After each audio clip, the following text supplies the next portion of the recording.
અભય થઈને નિષ્પક્ષતાથી નિરપેક્ષ રીતે વાસ્તવિકતાનો અરીસો રૂપી સચોટ માહિતી લાવતો સત્યની સાથે અભય ટાઈમ્સ।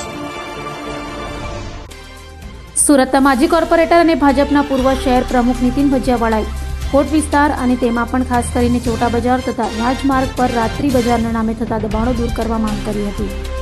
સુરતમાં હાલ વરાછા વિસ્તારમાં દબાણો દૂર કરવાની કામગીરી હાથ ધરાઈ છે, ત્યારે સુરત શહેરના પૂર્વ શહેર ભાજપ પ્રમુખ નીતિન ભજીયાવાળાનો મેયર દક્ષેશ માવાણીને પત્ર લખ્યો છે અને જણાવ્યું હતું કે રાજમાર્ગ પર રાત્રિ બજારના નામ પર દબાણોનું મોટું દૂષણ છે, સાથે ચોટા બજારમાં વર્ષો જૂની દબાણની સમસ્યા છે, જે માટે અનેક ફરિયાદો અને રજૂઆતો કર્યા હોવા છતાં આજ દિન સુધી કોઈ નિવેડો આવ્યો નથી।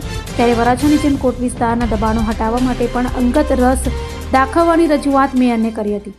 દર વખતની જેમ રજૂઆતની અરજી દફતરે ન થાય અને સમસ્યાનો કાયમી ઉકેલ આવે એવી ટકોર કરતા ગરમા ગરમ ચર્ચાઓ શરૂ થઈ છે। કોટ વિસ્તારની મુખ્ય સમસ્યા ગેરકાયદે લારી ગલ્લા પાથરના અને દુકાનોનું દબાણ, ગેરકાયદે પાર્કિંગ અને સફાઈ, ગેરકાયદે પાર્કિંગ વગરના કોમર્શિયલ બાંધકામો છે। બિલકુલ દર વખતની જેમ આ વખતે પણ મેં પત્ર લખ્યો છે, કારણ કે આ વખતે જે રીતનું તંત્ર વરાછામાં આક્રમક રીતે મેયર સહિત પોલીસ કમિશનરને બધા કામગીરી માટે ઉતર્યા છે, એટલે આ વખતે થોડીક આશા એવી બંધાઈ છે કે કદાચ અહીંયા વોલ સિટી માટે પણ આટલી જ સક્રિયતા તંત્ર દાખવશે।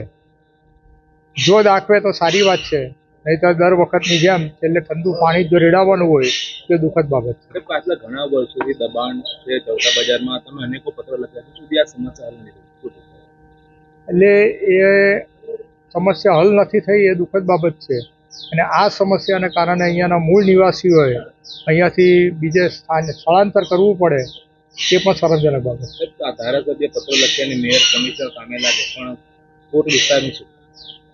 મેં એ જ કીધું કે ત્યાંના ધારાસભ્ય પણ લડાયક છે અને ત્યાંના પ્રજા પણ લડાયક છે। જો નહીં સાંભળવામાં આવે તો ધારાસભ્યની જોડે પ્રજા પણ રોડ પર આવી જાય છે।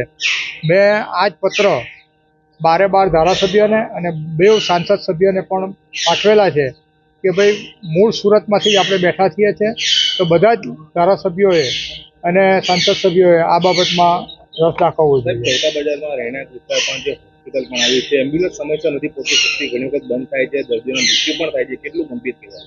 ગંભીર જ કહેવાય ને શરમજનક કહેવાય કે દર્દી સમયસર સારવાર ન મળવાને કારણે મૃત્યુ પામે તે આપણે માટે શરમજનક કહેવાય, અને તે પણ ગેરકાયદેસર દબાણોને કારણે રસ્તે એમ્બ્યુલન્સ રોકાઈ જાય।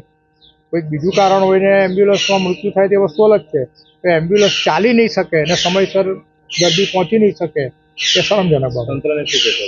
તંત્રને કહીએ છીએ કે કંઈક તો જાગો ભાઈ, આ શહેર પ્રત્યે તમારી પણ કોઈક ફરજ છે, અમારી ફરજ તો છે જ, અમે તો રજૂઆત જ કરીએ। કાલે મારે કે હું 5-25 જણાને લઈને રોડ પર ઉતરી જઈશ તો મારી પર કેસ થશે, તો કાયદો કેમ હાથમાં લીધો?